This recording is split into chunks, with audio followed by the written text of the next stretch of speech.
Hello friends, welcome to our channel PRS educational trust. आज हम लोग फार्मास्यूटिक्स का चैप्टर 3 पढ़ने जा रहे हैं डिप्लोमा फर्स्ट ईयर के लिए। इसका टाइटल है फार्मास्यूटिकल एड्स और ऑर्गेनोलेप्टिक एजेंट्स। ऑर्गेनोलेप्टिक एजेंट्स में आते हैं कलरिंग एजेंट्स, फ्लेवरिंग एजेंट्स और स्वीटनिंग एजेंट्स। अब चैप्टर शुरू करने से पहले हमें ये आइडिया हो कि फार्मास्यूटिकल एड्स होते क्या हैं और क्या इनकी ज़रूरत है, क्यों हमें फार्मास्यूटिकल एड्स डालने हैं किसी भी फॉर्मुलेशन के अंदर या किसी भी डोजेस फॉर्म के अंदर। आप सबको पता है फार्मास्यूटिकल एड्स या वो प्रोडक्ट्स होते हैं, वो सब्सटेंसेस होते हैं जो किसी भी डोजेस फॉर्म को वो प्रॉपर्टीज देते हैं जो हमारे सेंसरी ऑर्गन्स के थ्रू हमें बता सकते हैं या हमें पता चल सकता है कि ये डोजेस फॉर्म के अंदर ये चीज़ें अवेलेबल हैं। जैसे हमने कहा ऑर्गेनोलेप्टिक एजेंट्स। ऑर्गेनोलेप्टिक एजेंट्स कौन से एजेंट्स होंगे? जो हमारे सेंसरी ऑर्गन्स के द्वारा इजीली डिटेक्ट किए जा सकते हैं। हमारी बॉडी के अंदर कौन कौन से सेंसरी ऑर्गन्स हैं? सबसे पहले आईज, आंखें जिससे हम देख सकते हैं, नोज हम सूंघ सकते हैं, टंग हम टेस्ट कर सकते हैं, ईयर्स हम सुन सकते हैं, स्किन जो हमारी बॉडी का पार्ट है जिसको हम कह सकते हैं कि ये सेंसरी ऑर्गन्स हैं जिसके थ्रू हम किसी भी प्रोडक्ट के बारे में या किसी भी सब्सटेंस के बारे में आसानी से पता कर सकते हैं। आंखों से देखने के बारे में कहते हैं कि यहाँ जो प्रोडक्ट हमें देखने में ही अच्छा नहीं लग रहा तो हम उसको बॉडी में कहाँ से इनकॉर्पोरेट कर सकते हैं। टेस्ट, अगर हमें लग रहा है कि जो ड्रग सब्सटेंस है जिसको हम API भी बोलते हैं, जैसे मैंने आपको पहले के लेक्चर्स में बताया था, डोजेस फॉर्म किससे बनती है? API plus excipients. API क्या है? एक्टिव फार्मास्यूटिकल इंग्रेडिएंट्स और ड्रग सब्सटेंस जो कि बॉडी में जाके अपना असर दिखाता है। एक्सिपिएंट्स जो हैं वो बॉडी के अंदर कोई भी अपना असर नहीं दिखाते, इनर्ट रहते हैं। एक्सिपिएंट्स के साथ साथ अगर हम ये फार्मास्यूटिकल एड्स मिला देते हैं तो उसकी फिजिकल ऑर्गेनोलेप्टिक प्रॉपर्टीज जो हैं वो एनहांस हो जाती हैं, जिसके कारण पेशेंट को डोजेस फॉर्म लेने में कोई भी किसी भी तरीके की दिक्कत नहीं होती। जैसे सपोज कीजिए कोई भी ड्रग सब्सटेंस है, बिटर है, कड़वा टेस्ट है, मालूम है कि वो आप डायरेक्टली ओरली मुंह के थ्रू लेना चाहेंगे तो लेने में आपको परेशानी होगी, क्योंकि आपके जो टेस्ट बड्स हैं वो उसको प्रॉपरली लेने देंगे ही नहीं। पेशेंट के लिए वो अनकंफर्टेबलनेस आएगी। तो उस मोड में हमें क्या करना है? जो हमारे स्वीटनिंग एजेंट्स है अगर हम उसको इनकॉर्पोरेट कर देंगे तो जो बिटर टेस्ट है ड्रग का या API का वो इजीली मास्क हो जाएगा। ठीक है, हम आगे चलते हैं। ऑर्गेनोलेप्टिक एजेंट्स कौन कौन से बताए थे अभी आपको? कलरिंग एजेंट्स, स्वीटनिंग एजेंट्स और फ्लेवरिंग एजेंट्स। ऑर्गेनोलेप्टिक एजेंट्स हमें किस लिए डालने हैं डोजेस फॉर्म के अंदर? जिससे कि हम उसका कलर इंप्रूव कर सके, उसका फ्लेवर इंप्रूव कर सके और उसका टेस्ट इंप्रूव कर सके। ठीक है, ये हमें पर्टिकुलरली ध्यान किसके केस में रखना है? पेडियाट्रिक के केस में और जेरियाट्रिक पेशेंट्स के केस में। अब यहां पेडियाट्रिक पेशेंट्स कौन है? चिल्ड्रंस, छोटे बच्चे। और जेरियाट्रिक पेशेंट्स कौन है? Elderly people. मैंने आपको लास्ट लेक्चर में बताया था चिल्ड्रंस को हम पेडियाट्रिक बोलते हैं, एडल्ट जो पेडियाट्रिक्स और जेरियाट्रिक्स के मिडिल एज में है, और जेरियाट्रिक पेशेंट्स जो कि एल्डरली पेशेंट्स हैं। अगर हम ऑर्गेनोलेप्टिक एड्स उसके अंदर इनकॉर्पोरेट कर रहे हैं तो वो कलर जो हमें आंखों से दिखेगा कि हाँ आइडेंटिफाई कर पाएगा कि ये मेडिकेशन का ये कलर है या इस डोजेस फॉर्म का ये कलर है। फ्लेवर जो हमारी नोज के थ्रू हमें पता चलेगा कि हाँ इसकी जो स्मेल है वो बेटर है और इजीली एक्सेप्टेबल है।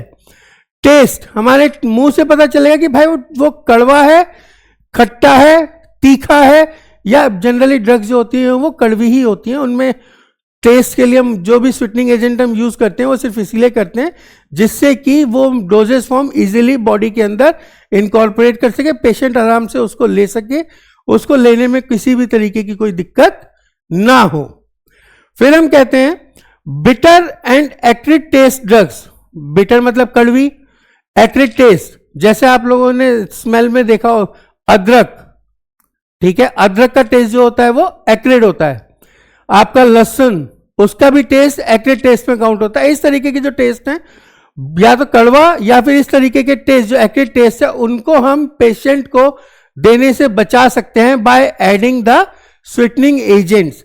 इनकी अनप्लीजेंट टेस्ट के कारण ये डोजेस फॉर्म जिसके अंदर बिटर ड्रग्स या एक्रिड टाइप ड्रग्स यूज की गई हैं वो पेशेंट इजीली ले नहीं सकता।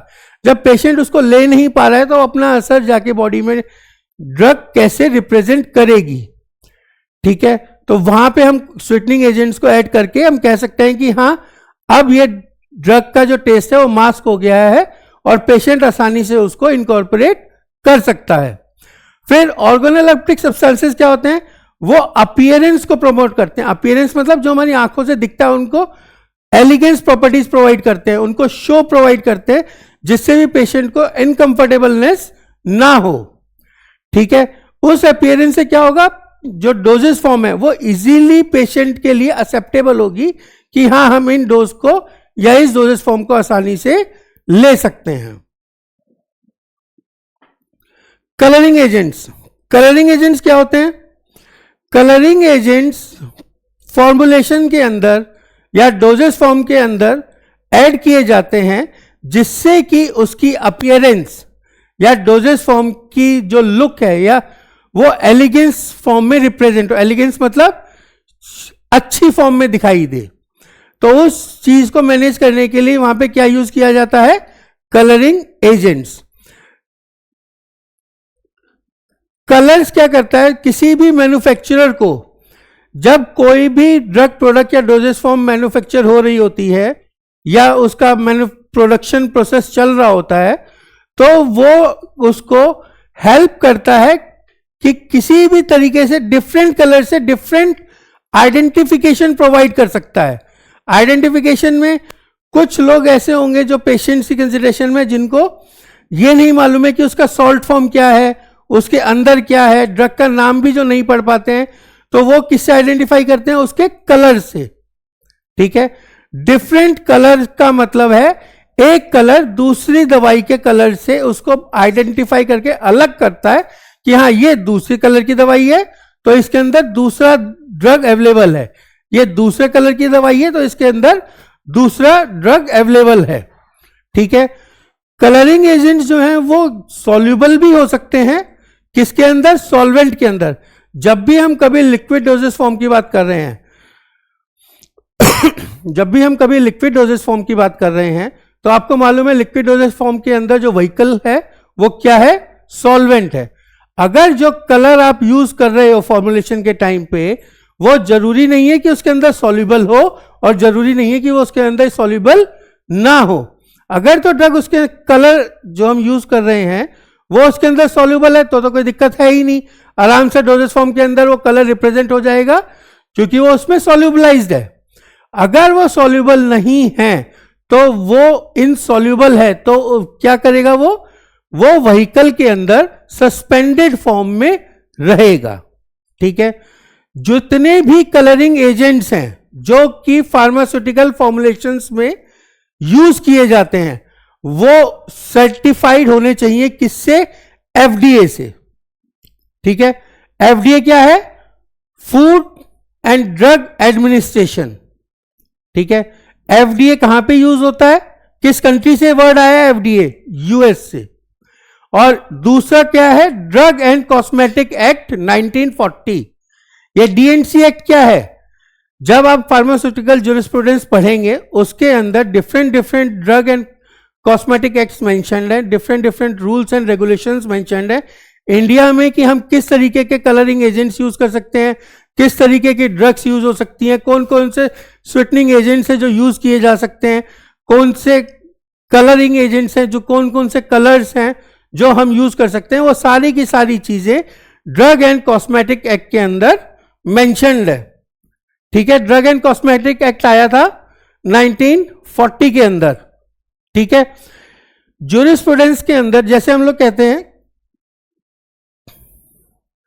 संविधान में हर चीज का एक कानून बना हुआ है, हर एक क्राइम का एक कानून बना हुआ है, हर एक इफेक्ट का या हर एक रोल का एक लॉ बना हुआ है जिसको हम कॉन्स्टिट्यूशन के अंदर मेंशन करते हैं। ऐसे ही फार्मेसी का जो कॉन्स्टिट्यूशन है उसके अंदर जितने भी लॉज बने हुए हैं, जितने भी रूल्स बने हुए हैं, वो आप सब लोग पढ़ेंगे फार्मास्यूटिकल ज्यूरिस्प्रूडेंस के अंदर।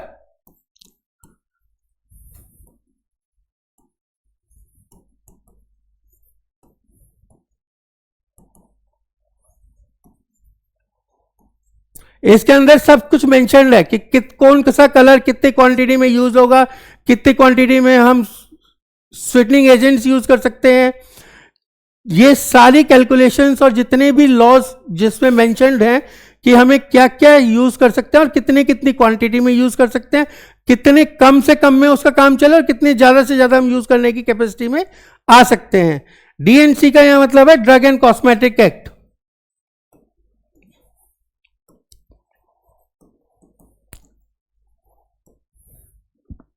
ठीक है, ये पास हुआ था 1940 के अंदर। नेक्स्ट चलते हैं, कलरिंग एजेंट्स कितने टाइप्स के होते हैं। ठीक है, कलरिंग एजेंट बेसिकली दो ही टाइप के होते हैं, नेचुरल कलर्स और सिंथेटिक कलर्स। ठीक है, नेचुरल कलर्स भी दो पार्ट में डिवाइडेड है। सबसे पहला मिनरल, दूसरा एनिमल कलर्स। मिनरल कलर्स भी एग्जाम्पल्स में मेंशन्ड है टाइटेनियम डाइऑक्साइड और फेरिक ऑक्साइड। ठीक है, एनिमल कलर्स में है टाइरिन ब्लू और कोचिनील। अब नेचुरल कलर्स में एक कैटेगरी और है जो बेसिकली हमारे यूज होती है प्लांट सोर्सेज से।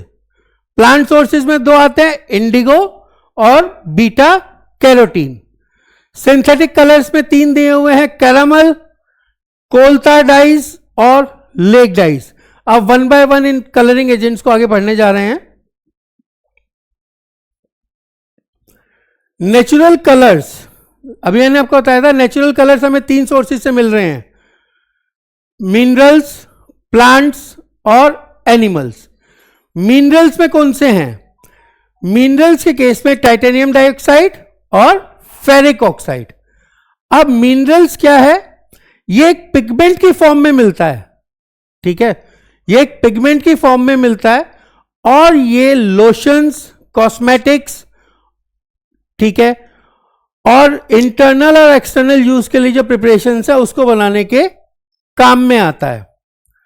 ठीक है, मिनरल क्या है? मिनरल एक पिगमेंट फॉर्म में अवेलेबल है। ठीक है, पिगमेंट्स की फॉर्म में होता है और किसके काम आता है? लोशंस, कॉस्मेटिक्स और अदर प्रिपरेशंस जो कि इंटरनल और एक्सटर्नल यूज के लिए बनी हुई होती हैं। ठीक है, मिनरल में मैंने अभी बताया था दो चीजें हैं, टाइटेनियम डाइऑक्साइड और फेरिक ऑक्साइड। टाइटेनियम डाइऑक्साइड क्या है? ये नेचुरली ऑकरिंग ऑक्साइड है। किसका? टाइटेनियम का। किस में यूज होगा? कॉस्मेटिक्स में और स्किन केयर प्रोडक्ट्स में। किस में यूज हो रहा है टाइटेनियम डाइऑक्साइड? कॉस्मेटिक्स में यूज हो रहा है, स्किन केयर प्रोडक्ट्स में यूज हो रहा है। ठीक है, और एज ए थिकनिंग एजेंट भी टाइटेनियम डाइऑक्साइड को यूज करते हैं। जनरली ये सनस्क्रीन प्रोडक्ट्स में यूज किया जाता है। क्यों? क्योंकि ये लाइट एब्जॉर्बिंग कैपेबिलिटीज रखता है और डिस्कलरेशन को रजिस्ट करता है। आपने अभी जब हमने इससे पहले ही प्रोडक्ट देख लिया कि ये सनस्क्रीन में यूज किया जाता है। सनस्क्रीन का मतलब हमारी बॉडी को सन की अल्ट्रावायलेट रेडिएशन से बचाता है। जब जो लाइट हमें सन के थ्रू मिल रही है, जो हीट सेंसेशंस आ रही हैं, वो आपकी स्किन को प्रिवेंट करता है। क्यों प्रिवेंट करता है? क्योंकि इसके अंदर लाइट एब्जॉर्बिंग कैपेबिलिटीज होती हैं। ये डिस्कलरेशन को रजिस्ट करता है। डिस्कलरेशन किसके कारण हो रही है? यूवी रेडिएशंस के कारण। और यूवी रेडिएशंस कहां से आ रही है? सन से आ रही है। ठीक है, नेक्स्ट पे चलते हैं, फेरिक ऑक्साइड। फेरिक ऑक्साइड क्या है? ये मिनरल है, ठीक है, ओर्स से मिलता है। ओर्स मतलब खदान, ठीक है। आयरन, जहां पे आयरन के ओर्स अवेलेबल हैं, ये आयरन ऑक्साइड जो मिनरल है, ये वहां पे जब खदानों में माइनिंग होती है तब जाके हमें ये फेरिक ऑक्साइड मिलता है, ठीक है। लाइट फास्ट कलर का होता है, केमिकली स्टेबल होता है और कलर्स को कंट्रोल करता है, किसी भी तरीके की अनस्टेबिलिटी नहीं आने देता, ठीक है। Red and yellow iron oxide ये कलर्ड कॉस्मेटिक्स के लिए यूज किए जाते हैं। कौन कौन से? Red and yellow iron oxide, ठीक है। टाइटेनियम डाइऑक्साइड के बारे में क्या बताया था कि टाइटेनियम से मिलता है, स्किन केयर प्रोडक्ट्स में यूज किया जाता है और थिकनर के भी काम आता है, ठीक है। सनस्क्रीन प्रोडक्ट्स इसके लिए बेसिकली यूज होता है। क्यों? क्योंकि ये लाइट एब्जॉर्बिंग कैपेबिलिटीज रखता है और डिसकलरेशन को रेजिस्ट करता है। वहीं फेरिक ऑक्साइड क्या है? ये आयरन माइनिंग खदानों से मिलता है और केमिकली स्टेबल होता है और इसके जो कलर्स हैं वो इजीली डिफरेंट पैरामीटर्स को क्रॉस कर जाते हैं, जिसके कारण हम ये कहते हैं कि ये ferric oxide as a colouring agent हम आराम से यूज कर सकते हैं। कौन कौन से इसमें कलर्स हैं? Red and yellow iron oxides किसके काम आता है? कलर्ड कॉस्मेटिक्स बनाने के काम आता है। नेक्स्ट पे चलते हैं। अब आते हैं प्लांट्स। प्लांट से कौन कौन से कलर्स हैं जो कि हमें प्लांट से मिलते हैं और कौन सा प्रोसेस है जिसके थ्रू कलर्स हम प्लांट से निकाल सकते हैं, ठीक है। एक प्रोसेस यूज किया जाता है एक्सट्रैक्शन का, ठीक। एक्सट्रैक्शन से क्या होगा? इस प्रोसेस से हम एक्टिव कॉन्स्टिट्यूएंट्स को किसी भी प्लांट से निकाल सकते हैं। एक्सट्रैक्शन के कई अलग अलग प्रोसेसेस हैं, वो हम आगे पढ़ेंगे, लेकिन यहां की कंसिडरेशन में है एक्सट्रैक्शन प्रोसेस से हम किसी भी प्लांट के कलर कॉन्स्टिट्यूएंट्स को आराम से बाहर निकाल सकते हैं, ठीक है। हमने यहां पे कौन कौन से पढ़ने वाले हैं? इंडिगो और बीटा कैरोटीन, ठीक है। इंडिगो में क्या है? ये इंडिगो फेरा टिंक्टोरिया कौन से प्लांट से मिलता है? इंडिगो फेरा टिंक्टोरिया, ठीक है। कौन सी जो कलर स्पेक्ट्रम इसका है? 420 से 450 नैनोमीटर का, ठीक है। कलर वेवलेंथ जो है इसकी वो ब्लू एंड वॉयलेट के बीच में आएगी। तीन चीजें इसके बारे में हैं। इंडिगो फेरा टिंक्टोरिया से ये ऑब्टेन होता है, इसका जो केमिकल कॉन्स्टिट्यूएंट जो इसका एक्सट्रैक्ट किया जा रहा है उस प्लांट का नाम है इंडिगो फेरा टिंक्टोरिया। उसके बाद जो स्पेक्ट्रम ये रिप्रेजेंट कर रहा है, जब भी हम कभी इसको चेक करते हैं, स्पेक्ट्रम एनालिसिस करते हैं, तो यूवी के थ्रू अल्ट्रावायलेट में आ रहा है, आईआर रेज में आ रहा है, वो किससे रिप्रेजेंट करता है? उसके स्पेक्ट्रम से। तो इसका जो स्पेक्ट्रम है वो 420 से 450 नैनोमीटर की रेंज में है और इसकी जो वेवलेंथ है वो है ब्लू और वायलेट के बीच में, ठीक है। अब नेक्स्ट पॉइंट पे आते हैं, बीटा कैरोटीन। बीटा कैरोटीन क्या है? ये एक कैरोटीनॉइड है, ठीक है। ये कैरोटीनॉइड है, नेचुरल पिगमेंट से मिलता है। किस किस के अंदर मिलता है? Carrots, spinach and broccoli. Beta carotene किस किस में मिलेंगे? कैरेट्स गाजर, स्पिनच पालक एंड ब्रोकली। आपने ग्रीन कलर की गोभी देखी होगी, ग्रीन कलर की गोभी को बोलते हैं ब्रोकली, ये इनके अंदर अवेलेबल होता है। फिर orange colour is mask by green colour of chlorophyll. Beta carotene का जो ऑरेंज कलर है वो क्लोरोफिल के ग्रीन कलर से मास्क होता है, ठीक है। कैरोटीनॉइड जो है विटामिन ए का सोर्स है, ठीक है। ये बॉडी को ऑक्सीडेशन से जो डैमेज हो रही है वो बचाता है। दूसरा, ये प्रोटेक्ट करता है किसी भी प्रोडक्ट को यूवी लाइट से। जो अल्ट्रावायलेट रेज हमारी सन से आ रही हैं वो हमारी बॉडी को भी इफेक्ट करती हैं, प्लस हमारी डोजेस फॉर्म में जो हम ड्रग्स और एपीआई यूज कर रहे हैं उनकी हाइड्रोलिसिस से भी बचाती है, उनको भी डिटेरियोरेट होने नहीं देती हैं। अगर वो डिटेरियोरेट हो जाएंगे तो क्या होगा, जिस पर्पस के लिए हम डोजेस फॉर्म ले रहे हैं वो पर्पस हमारा सॉल्व नहीं होगा। जब हमारा पर्पस ही सॉल्व नहीं होगा तो फिर पेशेंट को दवाई लेने की जरूरत क्या है, क्यों जरूरत है उसको, फिर कोई जरूरत ही नहीं है।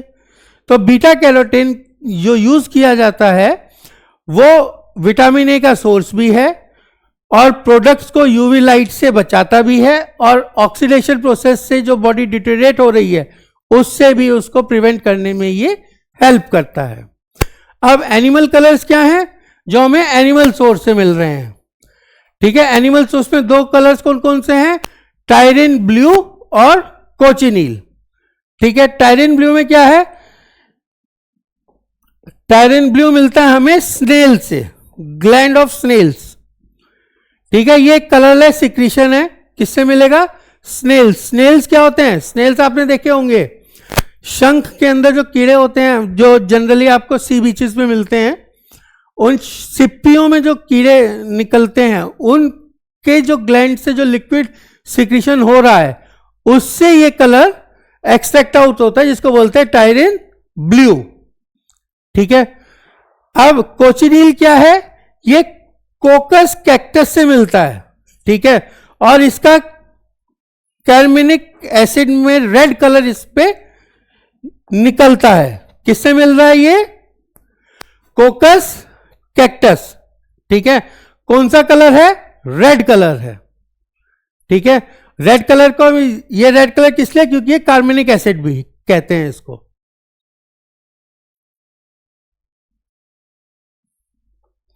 सिंथेटिक कलर्स कौन कौन से हैं, सिंथेटिक कलर्स का मतलब है मैन मेड कलर्स। ठीक है, जो कि फार्मास्यूटिकल फॉर्मुलेशंस में और कॉस्मेटिक फॉर्मुलेशंस में यूज किए जाते हैं, जिससे कि उनकी अपीयरेंस जो है बिना किसी टॉक्सिसिटी के इंक्रीज की जा सके, बिना किसी डिस्कंफर्ट के हम वो यूज कर सके, जिससे कि पेशेंट उस मेडिकेशन को, उस डोजेस फॉर्म को आसानी से इनटेक कर सके। और उसकी एलिगेंस प्रॉपर्टीज बनाने के लिए जो कलर्स मैन मेड हैं उनको बोलेंगे हम सिंथेटिक कलर्स। ठीक है, जनरली ये कॉस्मेटिक प्रोडक्ट्स में यूज किए जाते हैं। और जितने भी सिंथेटिक कलर्स हैं वो किसके थ्रू अप्रूव्ड हैं, डीएनसी एक्ट के थ्रू। डीएनसी एक्ट क्या है, ड्रग एंड कॉस्मेटिक एक्ट 1940। ठीक है, अब हम सिंथेटिक कलर्स पढ़ने जा रहे हैं। सिंथेटिक कलर्स में सबसे पहला कलर है कैरामल। ठीक है, इसे कैरामल को बर्न शुगर भी बोलते हैं। क्या बोलते हैं, बर्न्ड शुगर। ठीक है, डार्क ब्राउन कलर होता है। कौन सा कलर होता है, डार्क ब्राउन कलर। कैरामल को हम बर्न शुगर ही बोलते हैं। डार्क ब्राउन मटेरियल है जो किससे मिलता है, कार्बोहाइड्रेट्स की थर्मल एप्लीकेशन से। ठीक है, थर्मल एप्लीकेशन, जब हम कार्बोहाइड्रेट्स के ऊपर हीट प्रोवाइड करते हैं, ठीक है, जब हम उसको हीट सेंसेशंस देते हैं तो वो कलर को चेंज करती है। जैसे आप शुगर देखा होगा आपने, शुगर व्हाइट कलर का होता है। जब आप उसको हीट करेंगे किसी भी कंटेनर में डालने के बाद, तो वो देखेंगे धीरे धीरे धीरे धीरे उसका कलर जो है ब्राउनिश फॉर्म में कन्वर्ट हो जाएगा। ठीक है, और इस प्रोसेस को बोलेंगे कैरामलाइजेशन। ठीक, हीटिंग शुगर 1700 डिग्री सेंटीग्रेड पे। ठीक, ये 1700 सेंटीग्रेड नहीं है, 170 डिग्री सेंटीग्रेड है, ये बाय मिस्टेक आ गया है। It's 170 degree centigrade.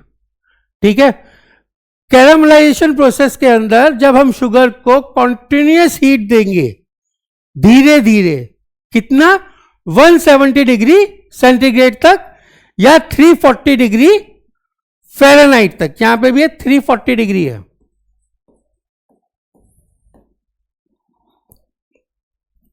ठीक है। जब शुगर, जैसे जैसे शुगर के ऊपर हीट आएगी तो जो शुगर के मॉलिक्यूल्स हैं वो ब्रेक डाउन होंगे और दोबारा से एक कंपाउंड में रीफॉर्म होंगे, ठीक है, जिसका अपना ही कलर होगा और अपना ही फ्लेवर होगा। कैरामल क्या है? बर्न शुगर है, ठीक है, डार्क ब्राउन कलर होता है इसका, ठीक। कार्बोहाइड्रेट्स के ऊपर जब हीट का एप्लीकेशन करते हैं तब ये कलर चेंज होता है। कैरामलाइजेशन प्रोसेस के अंदर शुगर को हम धीरे धीरे हीट कर रहे हैं, कितने डिग्री तक? 170 डिग्री सेंटीग्रेड तक या फिर 340 डिग्री फ़ारेनहाइट तक। जैसे जैसे शुगर हीट होगा क्या होगा? शुगर के जो मॉलिक्यूल्स हैं वो ब्रेक डाउन होंगे, ब्रेक डाउन होने के बाद वो नए कंपाउंड्स बनाएंगे जिसको वो बोलेंगे, फिर से वो उसको रीफॉर्म करेंगे, ठीक है। रीफॉर्म करने के बाद जो नया कंपाउंड बनेगा उसका जो कलर है और उसका जो फ्लेवर है वो अलग ही ढंग से रिप्रेजेंट होगा। चलिए आगे चलते हैं।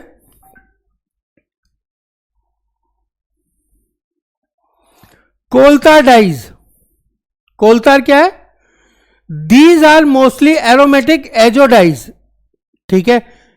एजोडाइज का मीनिंग क्या है? जिसके अंदर कार्बोक्सिलेट कॉन्स्टिट्यूएंट्स भी हो और सल्फर बेस्ड कॉन्स्टिट्यूएंट्स भी अवेलेबल हो, ठीक है। कोलतार कहां से मिलता है? कोल और पेट्रोकेमिकल्स, ठीक है। कोलतार कहां से मिलेगा? कोल से और पेट्रोकेमिकल से, ठीक है। कोलतार कहां पे यूज होता है? मेडिकेटेड शैम्पूज में यूज होता है, सोप्स में होता है और ऑइंटमेंट्स में होता है, ठीक है। जनरली आप लोगों ने देखा होगा जो हिमालय का या गार्नियर का जब भी कभी कोई फेस वॉश आपने अगर कभी यूज किया हो तो वो लिखा होता है चारकोल बेस्ड, ठीक है। चारकोल क्या है? ठीक है, चारकोल भी एक कोलतार डाइज के कंपोनेंट में इनकॉर्पोरेट होता है। किसके लिए यूज होगा ये? कोलतार किस लिए यूज हो रहे हैं? मेडिकेटेड शैम्पूज के लिए, सोप्स के लिए, ऑइंटमेंट्स के लिए, फेस वॉश के लिए। इस चीज का आप ध्यान रखें। लेक डाइज, लेक डाइज क्या है? ये एक पिगमेंट है। किससे मिल रहा है?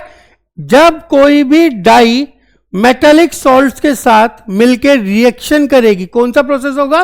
प्रिसिपिटेशन का। उस टाइम जो आउटर प्रोडक्ट आएगा वो आएगा लेक डाई की फॉर्म में। ये क्या है? एल्यूमिनियम और कैल्शियम सॉल्ट्स हैं। किसी भी वाटर सोल्यूबल कलर की फॉर्म को ये रिप्रेजेंट कर सकते हैं। मैक्सिमम लेक पिगमेंट्स जो है, मैक्सिमम लेक पिगमेंट्स एजोडाइज के फॉर्म में यूज होते हैं जिसके अंदर सल्फोनेट और कार्बोक्सिलेट सब्स्टिट्यूएंट अवेलेबल हैं। जो क्रोमोस्फेयर, क्रोमोस्फेयर क्या है? यहां पे सन की जो सेकेंड लेयर है जिससे जो हीट रेडिएशंस आ रही हैं, जो हीटिंग रेडिएशंस एनवायरमेंट में अवेलेबल हैं, किसके कारण? क्रोमोस्फेयर्स के कारण। वो लेक डाइज उन रेडिएशंस को भी कन्फर करती है, उनसे प्रोटेक्शन प्रोवाइड करती है। लेक पिगमेंट्स क्या है? ये ऑर्गेनिक नेचर में होते हैं और फ्यूजिटिव होते हैं, ठीक है, क्योंकि ये अनस्टेबल नहीं होते। लेक पिगमेंट्स अनस्टेबल नहीं होते जब हम इनको लाइट में एक्सपोज करते हैं, ठीक है। Lake pigments are organic and fugitive because the dyes involve are unstable when expose to light. Flavouring agents, next point था हमारा फ्लेवरिंग। पहला था कलरिंग एजेंट, फिर है फ्लेवरिंग एजेंट और थर्ड है हमारा स्वीटनिंग एजेंट। तो हम बात करते हैं फ्लेवरिंग एजेंट्स की। फ्लेवरिंग एजेंट्स क्या होते हैं? फ्लेवरिंग एजेंट्स क्यों किसी भी डोजेस फॉर्म में डाल सकते हैं? कोई बेसिक फ्लेवर्स जो आपको ये आइडिया हो कि हाँ ये फ्लेवर्स होते हैं, इस तरीके के फ्लेवर्स को हम यूज करते हैं। जनरली एक छोटा सा एग्जांपल देता हूं जिसमें फ्लेवर्स आपके टेस्ट में मालूम होगा। आइसक्रीम, आइसक्रीम में हम कहते हैं कि हमें कौन सा फ्लेवर चाहिए? वनीला, स्ट्रॉबेरी, चॉकलेट, जितने भी ये फ्लेवर्स अवेलेबल हैं, ये इसलिए नहीं है कि इतने टाइप की आइसक्रीम्स अवेलेबल हैं। जब भी कभी आइसक्रीम बनाई जा रही है तो अगर हम उसमें वनीला का फ्लेवर डाल देंगे तो फ्लेवर वो किसका होगा? वनीला का होगा। स्ट्रॉबेरी डाल देंगे फ्लेवरिंग एजेंट तो जो फ्लेवर आएगा वो किसका आएगा? स्ट्रॉबेरी का आएगा। जितने भी फ्लेवरिंग एजेंट्स यूज किए जाते हैं उसका बस एक ही पर्पस है, किसी भी ड्रग का या ड्रग प्रोडक्ट का टेस्ट को मास्क करना है। ठीक है, जब हम किसी भी चीज को ले रहे हैं, अगर उसकी हमें स्मेल ही हमें नहीं समझ में आ रही या उसकी स्मेल ही हमें परेशान कर रही है या प्रॉब्लम उसकी स्मेल से है, तब क्या करें? तो उसके अंदर फ्लेवरिंग एजेंट्स डालने पड़ेंगे, क्योंकि फ्लेवरिंग एजेंट्स को हम टेस्ट के साथ साथ स्मेल से भी रिकॉग्नाइज कर सकते हैं। यहां पे हमारे दो सेंसरी ऑर्गन्स काम कर रहे हैं, कौन कौन से? नोज और टंग। ठीक है, flavouring agents are used to mask the saline, bitter, sour, sweet taste sensations. ठीक है, जितनी भी टेस्ट की सेंसेशंस हैं उसको मास्क करने के लिए जो एजेंट्स यूज किए जाते हैं उनको बोलते हैं flavouring agents. Flavouring agents are required in order to increase the patient acceptance. ठीक है, particularly in case of orally liquid doses forms या फिर chewable tablets, antacids, vitamin and antibiotics. ठीक है, फ्लेवरिंग एजेंट्स जो जनरली यूज किए जाते हैं वो किस लिए करते हैं? जिससे कि पेशेंट का एक्सेप्टेंस क्राइटेरिया थोड़ा सा एनहांस करे, पेशेंट को ये ना लगे कि नहीं यार इसकी स्मेल अच्छी नहीं आ रही है, इसका टेस्ट नहीं समझ में आ रहा, या इसकी जो सेंसेस हैं जो नोज के थ्रू हमारे उसमें आ रही हैं, बॉडी के अंदर जा रही हैं, वो रिप्रेजेंटेशन हमारा ठीक नहीं है। तो उस केस में पेशेंट का एक्सेप्टेंस क्राइटेरिया क्या होगा? वीक होगा। वहां पे फ्लेवरिंग एजेंट्स अपना काम करेंगे जिसके कारण पेशेंट का एक्सेप्टेंस रेशियो इंक्रीज करेगा। जितनी भी लिक्विड डोजेस फॉर्म्स हैं या फिर च्यूएबल टैबलेट्स हैं, च्यूएबल टैबलेट्स कौन सी टैबलेट्स होंगी? जो कि हमारे मुंह में ज्यादा लंबे समय तक रहेंगी और हम उनको च्यू करेंगे, चबाएंगे। एग्जाम्पल में हम एंटासिड्स की कह सकते हैं। अभी तो आपने देखा होगा इनो पहले आती थी पाउडर्ड फॉर्म में, अब तो इनो की भी च्यूएबल टैबलेट्स मार्केट में अवेलेबल हैं। वो क्या करती हैं? उसकी जो स्मेल है उसके अंदर लेमन फ्लेवर डला हुआ है। ठीक है, वो फ्लेवर आपको समझ में आता है, च्यू करते हो वो उसके फ्यूम्स जो हैं वो नोज के थ्रू आपके ब्रेन में पहुंचती हैं, आपको बताती हैं कि हाँ इसके अंदर ये फ्लेवर एडेड है। अगर फ्लेवर नहीं होगा तो आप उसको आसानी से च्यू नहीं कर पाएंगे या आपका एक्सेप्टेबिलिटी रेशियो जो है वो ज्यादा नहीं होगा। ठीक है, एंटासिड्स हैं, विटामिन और एंटीबायोटिक्स हैं, उनके केस में भी फ्लेवरिंग एजेंट इस्तेमाल किया जाता है। फ्लेवरिंग एजेंट का जो सिलेक्शन है वो किसके ऊपर डिपेंड करता है? टेस्ट ऑफ ड्रग्स, दूसरा एज ऑफ द पेशेंट। ठीक है, फ्लेवरिंग एजेंट का जो सिलेक्शन प्रोसेस है उसमें दो ही चीजें ध्यान रखने की जरूरत है, ड्रग का टेस्ट और दूसरा age of the patient. Age of the patient क्यों कह रहा हूं? क्योंकि अगर हम आपको मेडिकेशन किसी बच्चे को देनी है या किसी चिल्ड्रन को देनी है तो उसके अंदर आपको कहीं ना कहीं से कैंडीलाइट फ्लेवर अगर आपने दे दिया या फ्रूट फ्लेवर्स आपने दे दिए तो उस बच्चे के लिए उस मेडिकेशन को लेना आसान हो जाएगा, उसको लगेगा ये it's a candy, it's not a medicine. और यहीं जब हम बात करते हैं, लेकिन जितने भी एडल्ट्स हैं, ठीक है, उनको लेस स्वीट प्रिपरेशंस की रिक्वायरमेंट रहती है। बच्चों के केस में क्या रहेगा?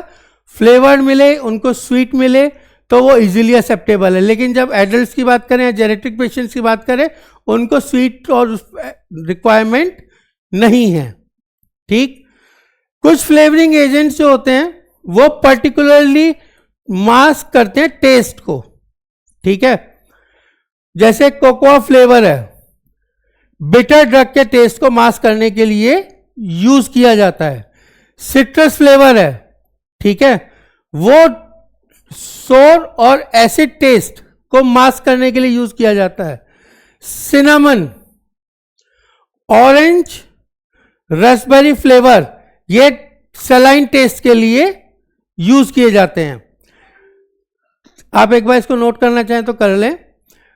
जो फ्लेवरिंग एजेंट्स हैं वो ड्रग के पर्टिकुलर टेस्ट को भी मास्क कर सकते हैं। एग्जांपल्स हैं कोकोआ फ्लेवर, वो क्या करेगा, बिटर ड्रग को मास्क करेगा, ठीक है।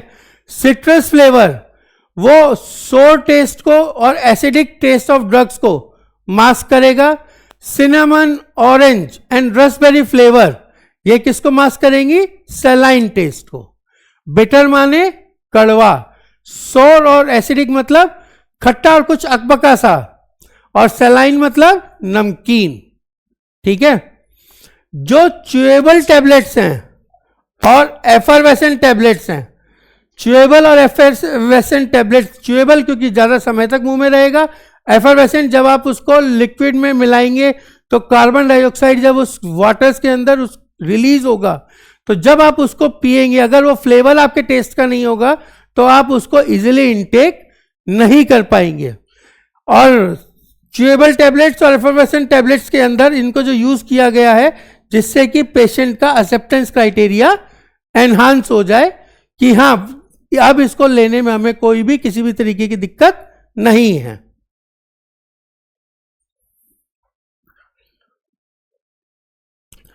अब flavouring agents are often thermolabile and volatile.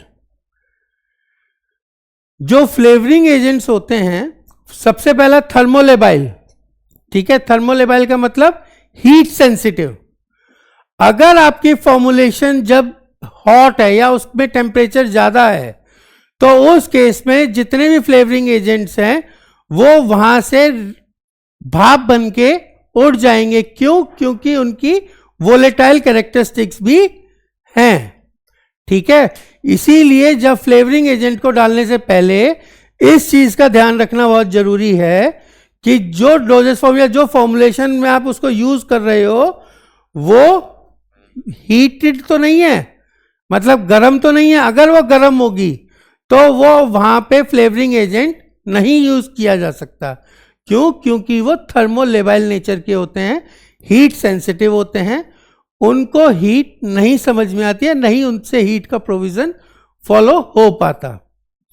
जब भी हम किसी लिक्विड डोजेस फॉर्म की बात कर रहे हैं और इसको सॉल्वेंट और व्हीकल के अंदर इसको ऐड करना है, ठीक है, इस चीज का ध्यान रखना बहुत ज्यादा जरूरी है। जब हम किसी सॉल्वेंट के अंदर या किसी व्हीकल के अंदर इसको ऐड कर रहे हैं फ्लेवरिंग एजेंट को, तो ये चीज हमें ध्यान रखने की बहुत ज्यादा जरूरत है कि अगर तो वो प्रॉपरली सॉल्युबल हैं तभी वो अपनी स्टेबिलिटी को रिप्रेजेंट कर पाएंगे। अगर वो सॉल्युबल नहीं है तो वो उस लिक्विड डोजेस फॉर्म के अंदर अनस्टेबल रहेंगे, ठीक है। अब वाटर सॉल्युबल फ्लेवरिंग एजेंट्स क्या हैं? वाटर सॉल्युबल फ्लेवरिंग एजेंट्स ये एक्वस कंपोनेंट होता है किसी फॉर्मुलेशन का, और poorly soluble flavouring agents are added to the alcoholic और non aqueous solvent of the formulation. Water soluble flavouring agents, जब हमें मालूम है कि हमारा जो फ्लेवरिंग एजेंट है वो सॉल्युबल है वाटर के अंदर, किसके अंदर? वाटर के अंदर, तो हम उसको आसानी से फॉर्मुलेशन में एक्वस कंपोनेंट हम यूज कर सकते हैं। एक्वस कंपोनेंट मतलब वाटर के साथ उसे सॉल्युबलाइज करके हम किसी भी फॉर्मुलेशन को इसमें इस्तेमाल कर सकते हैं। लेकिन अगर हमारा फ्लेवरिंग एजेंट पुअरली सॉल्युबल है, ठीक है, अगर हमारा फ्लेवरिंग एजेंट पुअरली सॉल्युबल है, तब वहां क्या करेंगे? या तो हम कोई नॉन एक्वस सॉल्वेंट लेंगे या फिर हम उसको अल्कोहल के साथ मिक्स करने के बाद हम उसको इनकॉर्पोरेट करेंगे किसके अंदर? फॉर्मुलेशन के अंदर, ठीक है। नेक्स्ट पे आते हैं। जब हम मल्टी कंपोनेंट सिस्टम के बारे में देख रहे हैं, किसके बारे में? मल्टी कंपोनेंट सिस्टम के बारे में देख रहे हैं, तो जो एप्रोप्रिएट सॉल्वेंट लेवल है, ठीक है, हमें एक पर्टिकुलर अमाउंट फ्लेवरिंग एजेंट का यूज करना है जिससे कि हम उसको सॉल्यूशन के अंदर मेंटेन करके रख सके। ठीक है, एग्जाम्पल आप इसमें देख लें।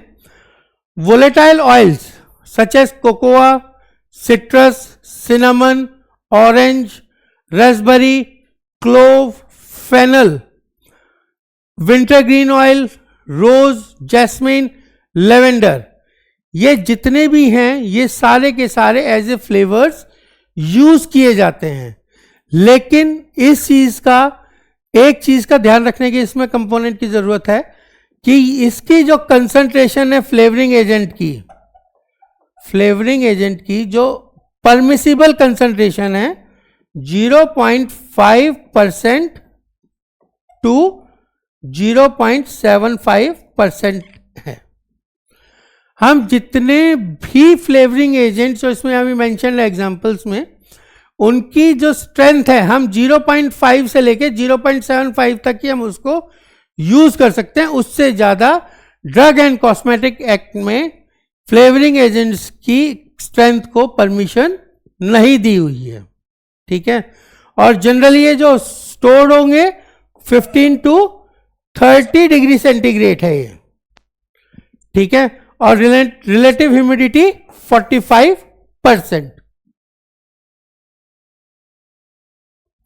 चलिए नेक्स्ट पे चलते हैं। स्वीटनिंग एजेंट्स किस लिए यूज किए जाते हैं? आप सब जानते हैं स्वीटनिंग एजेंट मतलब मीठा करना। अगर हमारी जो ड्रग है वो ज़्यादा ही बिटर है, बिटर मतलब कड़वा, अगर हमारी ड्रग कड़वी है तो वो पेशेंट के लिए आसानी से एक्सेप्टेबल नहीं होगी। क्यों नहीं होगी? अगर वो ड्रग कड़वी है और जैसे ही हमने उसको टेस्ट बड टंग पे रखा तो इमीडिएटली नोजियस कैरेक्टरिस्टिक्स आएंगी ही आएंगी, वॉमिटिंग भी हो सकती है, खांसी भी हो सकती है। तो पेशेंट के लिए वो इजी नहीं है जो कि वो आसानी से एक्सेप्ट कर ले ड्रग के बिटर टेस्ट को। उस बिटर टेस्ट को मास्क करने के लिए जो एजेंट्स यूज किए जाते हैं वो एजेंट्स होते हैं स्वीटनिंग एजेंट्स।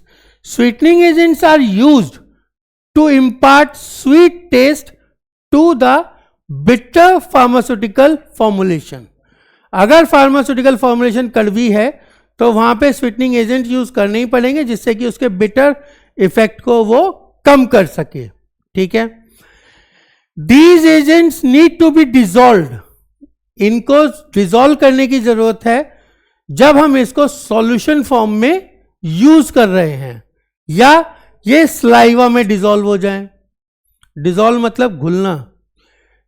ठीक है, अगर ये एजेंट स्वीटनिंग एजेंट्स किसी सॉल्यूशन में जाके डिजॉल्व हो जाए या फिर ये स्लाइवा में भी डिजॉल्व हो सकते हैं और अपनी ड्रग को वहां पे रिलीज कर सकते हैं। ठीक है, it is use to impart, ये एक्सेप्टेबल टेस्ट दे रही हैं किसको? ओरल फॉर्मुलेशन को। सीधा सीधा सा आप एक ही चीज पे कह सकते हैं, स्वीटनिंग एजेंट्स वो एजेंट्स होते हैं जो डोजेस फॉर्म के अंदर जो ड्रग कंपोनेंट अवेलेबल है उसके टेस्ट को मास्क कर सकें। अगर टेस्ट बिटर है और स्वीटनिंग एजेंट उसके टेस्ट को मास्क कर देता है तो इससे क्या इंक्रीज होगा? पेशेंट का एक्सेप्टेंस क्राइटेरिया इंक्रीज होगा, पेशेंट आसानी से उसको ले लेगा। ठीक है, मेडिकेशन आराम से पेशेंट ले सकता है जिससे कि जिस पर्पज के लिए वो ड्रग ले रहा है वो फ्रूटफुल हो सके। ठीक, अब स्वीटनिंग एजेंट्स में जो आएगा वो आएंगे नेचुरल स्वीटनर्स और सिंथेटिक स्वीटनर्स। ठीक है, नेचुरल स्वीटनिंग एजेंट्स कौन कौन से हैं? सुक्रोज और लिक्विड ग्लूकोज। सिंथेटिक में क्या है? Saccharin, cyclamates, aspartame and sucralose. एक और चीज इसमें गलत है वो अपडेट देता हूं, ये कलरिंग एजेंट नहीं है, ये स्वीटनिंग एजेंट है। ठीक है, स्वीटनिंग एजेंट्स दो टाइप के होते हैं, नेचुरल स्वीटनिंग एजेंट्स और सिंथेटिक। नेचुरल में क्या है? सुक्रोज और लिक्विड ग्लूकोज। सिंथेटिक में क्या है? सैक्रिन, साइक्लामेट्स, एस्पार्टेम और सुक्रालोज। अब सुक्रोज क्या है? सुक्रोज हिंदी में अगर आप देखना चाहें तो सुक्रोज को हम चीनी भी बोलते हैं, शुगर। ठीक है, sucrose is soluble in water. ठीक है, पानी में आसानी से घुल जाती है। ठीक है, हाईली प्यूरिफाइड फॉर्म में अवेलेबल है। ठीक, सुक्रोज क्या है? इजीली सॉल्युबल हो जाती है पानी के अंदर और प्यूरिफाइड फॉर्म में अवेलेबल है। फिजिकली और केमिकली स्टेबल है pH 4 to 8 से। ठीक है, बॉडी के अंदर हमारे कौन कौन से pH अवेलेबल होते हैं? एसिडिक भी होता है, बेसिक भी होता है। जब हम स्टमक की बात करें तो एसिडिक होगा, इंटेस्टाइन की बात करें तो बेसिक होगा। ठीक है, तो जो शुगर है या सुक्रोज है वो फिजिकली और केमिकली स्टेबल होगा किस पे? pH 4 to 8 पे। ठीक है, और जनरली सुक्रोज किसके साथ यूज होगा? सॉर्बिटोल, ग्लिसरीन, ठीक है, पॉलियोल्स। ठीक, ये तीनों चीजें इसके साथ यूज की जा सकती है सुक्रोज के साथ। क्यों सुक्रोज के साथ यूज करने की जरूरत पड़ती है? क्योंकि सुक्रोज की टेंडेंसी है क्रिस्टलाइन फॉर्म में कन्वर्ट होने की। जब क्रिस्टलाइन फॉर्म में कन्वर्ट होगा तो क्या होगा? सॉल्युबिलिटी डिक्रीज डाउन हो जाएगी। जब सॉल्युबिलिटी डिक्रीज होगी तो क्या होगा? वो आसानी से घुल नहीं पाएगी और पेशेंट आसानी से उसको ले नहीं पाएगा। ठीक है, नेक्स्ट आता है लिक्विड ग्लूकोज। लिक्विड ग्लूकोज को हम ग्लूकोज सिरप भी बोलते हैं। ठीक है, liquid glucose also known as glucose syrup और कन्फेक्शनर्स ग्लूकोज। लिक्विड ग्लूकोज में क्या हुआ? ग्लूकोज सिरप और कन्फेक्शनर्स ग्लूकोज। ये स्टार्च की हाइड्रोलिसिस से बनता है। ठीक है, किससे बनता है? स्टार्च की हाइड्रोलिसिस से बनता है। It can also be made from potatoes, आलू, व्हीट, गेहूं। ठीक है, और लेस ऑफन फ्रॉम बार्लेज, राइस, चावल और कसावा। लिक्विड ग्लूकोज किस किस से बनेगा? आलू से, पोटैटो से, व्हीट से। कम किससे बनेगा? बार्ले से, राइस से और कसावा से। ठीक है, ग्लूकोज सिरप के अंदर जो ग्लूकोज की क्वांटिटी है वो वेरी करती है। किस किस उसमें? ग्लूकोज में, माल्टोज में। ग्लूकोज सिरप किसके क्या क्या प्रेजेंट होगा? ग्लूकोज होगा, माल्टोज होगा, ठीक, ओलिगोसैक्राइड्स होंगे। अब यह डिपेंड करता है कि कौन से टाइप का ग्लूकोज सिरप यूज हो रहा है। ठीक है, जनरली इसके अंदर 10 to 43% ग्लूकोज अवेलेबल होता है। Glucose is syrup is use to stable the bitter taste of the drug. Glucose syrup is use to sweeten the formulation, soften the texture और बल्क द वॉल्यूम। ठीक है, volume को भी bulk करता है किसी भी फॉर्मुलेशन की। अब सिंथेटिक में क्या क्या है? सैक्रीन। सैक्रीन क्या है? ये एक सिंथेटिक स्वीटनिंग एजेंट है, मैन मेड है, आर्टिफिशियल स्वीटनर भी इसको बोलते हैं, और ये शुगर से 500 टाइम्स ज्यादा मीठा होता है। ठीक है, अगर इसकी क्वांटिटी थोड़ी सी भी एनहांस हो जाती है तो ये फॉर्मुलेशन को खुद ही इटसेल्फ में ही उसको बिटर टेस्ट दे देता है।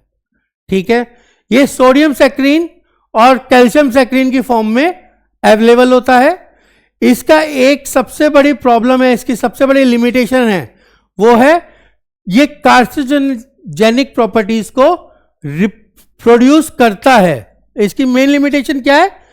कि ये कार्सिनोजेनिक प्रॉपर्टीज रिप्रेजेंट करता है, इसीलिए ये सेकेंडरी चॉइस यूज किया जाता है। देन आता है साइक्लामेट्स। साइक्लामेट्स क्या है? ये भी आर्टिफिशियल स्वीटनर है, जैसे सोडियम साइक्लामेट। ये क्या है? आर्टिफिशियल स्वीटनर है। 30 to 50 टाइम्स स्वीटर होता है किससे? सुक्रोज से या शुगर से। ठीक है। ये सैक्रीन के साथ अगर यूज किया जाता है तो इसका रेशियो होता है 10:1, ठीक है। मतलब 10 टाइम्स आपका सोडियम साइक्लामेट और 1% आपका सैक्रीन, ठीक है। तभी ये यूज किया जाता है जिसके कि अपना वो स्वीटनिंग इफेक्ट रिप्रेजेंट कर सके। अदरवाइज अगर सिंथेटिक सैक्रीन की क्वांटिटी एनहांस हो जाती है तो वो स्वीटनिंग टेस्ट देने की बजाय बिटर टेस्ट देना शुरू कर देती है। और एज कंपेयर टू हम सैक्रीन की बात करें तो ये मच मच मच चीपर होती है, क्योंकि इसके अंदर क्या है, सुक्रालोज। और एक और चीज इसमें है, जैसे हमने शुगर के बारे में कहा था कि वो हीटिंग पे स्टेबल नहीं होती, लेकिन ये हीटिंग पे भी स्टेबल हो जाती है, ठीक है। लेकिन इसकी भी कार्सिनोजेनिक प्रॉपर्टी है जिसके कारण ये बैंड हो चुकी है, ठीक है। आगे चलते हैं। एस्पार्टेम, पहला हमने क्या पढ़ा, सैक्रीन, फिर क्या था, साइक्लामेट्स, अब है एस्पार्टेम। एस्पार्टेम में क्या है, ये एस्पार्टिक एसिड का मिथाइल एस्टर है। किसका, एस्पार्टिक एसिड और फिनाइल अलानीन का मिथाइल एस्टर है, उसको बोलते हैं एस्पार्टेम। हाइग्रोस्कोपिक नेचर में होता है। हाइग्रोस्कोपिक मतलब हाइग्रोस्कोपिक, जो मॉइस्चर को इजीली एब्जॉर्ब कर ले, ठीक है। हाइग्रोस्कोपिक नेचर का होता है, लेकिन जब भी ये यूज किया जाएगा, प्रेजेंस ऑफ मॉइस्चर, जहां भी मॉइस्चर प्रेजेंट होगा वहां पे इसकी स्टेबिलिटी कम होगी। क्यों, क्योंकि उस मॉइस्चर को ये एब्जॉर्ब कर लेगा। मॉइस्चर एब्जॉर्ब कर लेगा तो क्या होगा, जो ड्राई फॉर्म में है वो ड्राई फॉर्म में ना रह के लिक्विड फॉर्म में या सेमी सॉलिड फॉर्म में आ जाएगा, जो बाद में यूज नहीं किया जा सकता, ठीक है। अब नेक्स्ट आता है सुक्रालोज।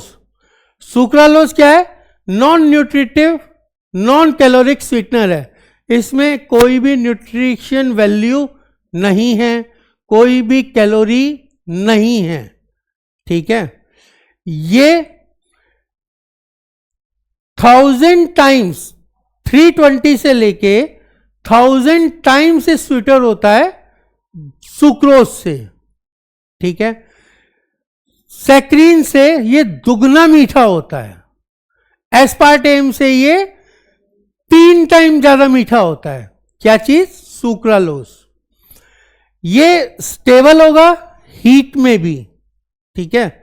जब वहां पे हीट सेंसेशंस होंगे तो वहां पे भी ये स्टेबल होगा, और इसकी ब्रॉड रेंज पीएच कंडीशंस को भी ये एक्सेप्ट कर लेता है। बॉडी के अंदर मैंने बताया था कौन कौन सी कंडीशंस होती हैं जहाँ पे पीएच की फॉर्म आती है। वहां पे बॉडी में हमारा पीएच एसिडिक भी है और पीएच बेसिक भी है। तो कंप्लीट बॉडी के अंदर जो पीएच कंडीशंस हैं वो वेरी एसिड से लेके बेसिक तक करती हैं, ठीक है। तो ये हर कंडीशन में स्टेबल रहता है, और उन प्रोडक्ट्स के साथ ये यूज किया जाता है जिनकी शेल्फ लाइफ लंबी है।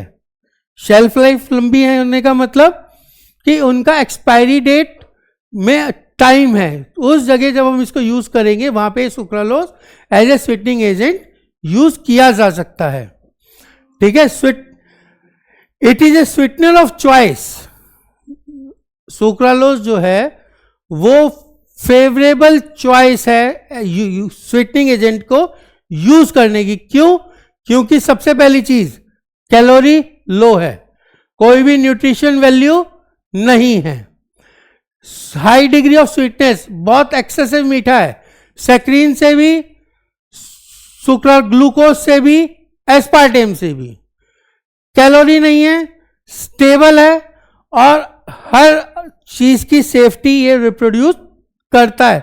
तो अभी तक आपने सिंथेटिक स्वीटनिंग एजेंट्स में जो बेस्ट स्वीटनिंग एजेंट है जिसको यूज किया जा सकता है, जो आज की डेट में यूज हो रहा है, वो है सुक्रालोज, ठीक है। स्टूडेंट्स, आज हमने क्या पढ़ा, फार्मास्यूटिकल एड्स। फार्मास्यूटिकल एड्स को हम ऑर्गेनोलेप्टिक एड्स भी बोलते हैं, जिसके अंदर 3 चीजें आती हैं, स्वीटनिंग एजेंट्स, कलरिंग एजेंट्स और flavouring agents. Okay students, thank you.